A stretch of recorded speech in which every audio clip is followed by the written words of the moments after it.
भारत ग्रंथों महाकाव्यों का देश है। आदिकाल से विभिन्न भाषाओं लिपियों में अनगिनत ग्रंथ लिखे गए हैं, जिन्हें लोग आज भी पढ़कर मार्गदर्शन पाते हैं। इन महाकाव्यों ग्रंथों का पठन पाठन करना बहुत शुभ और लाभदायी माना जाता है। लेकिन हमारे देश में एक ऐसा शापित ग्रंथ भी हुआ है, जिसके बारे में कहा जाता है कि उसे पढ़ने वाले व्यक्ति की या तो मौत हो जाती है या वह पागल हो जाता है।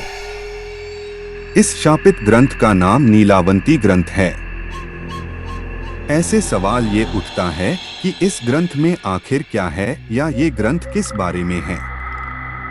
इसका जवाब है कि ये एक ऐसा ग्रंथ है जिसके अध्ययन से व्यक्ति पशु पक्षियों से बात करने में सक्षम हो सकता है या किसी गड़े हुए खजाने का पता लगा सकता है। लेकिन इस ग्रंथ को मिले श्राप के कारण ऐसा संभव नहीं हो पाता है। हिंदी साहित्य में नीलावंती ग्रंथ का वर्णन मिलता है, लेकिन अब ये ग्रंथ कहीं भी मौजूद नहीं है। यहाँ तक कहा जाता है कि शापित होने के कारण यह ग्रंथ भारत में बैन है। हालांकि इस बात का कहीं प्रमाण नहीं मिलता है। हालांकि इंटरनेट पर नीलावंती ग्रंथ के कुछ अंश मिलते हैं, लेकिन ये असली हैं या नहीं इस बारे में कुछ नहीं कहा जा सकता है। न ही इस बारे में कि इस ग्रंथ से जुड़े तथ्य सत्य हैं या नहीं। कई लोग इसके नाम से इसे धार्मिक ग्रंथ मान लेते हैं, लेकिन नीलावंती ग्रंथ का धार्मिक ग्रंथ से कोई लेना देना नहीं है। यह धार्मिक ग्रंथ नहीं है।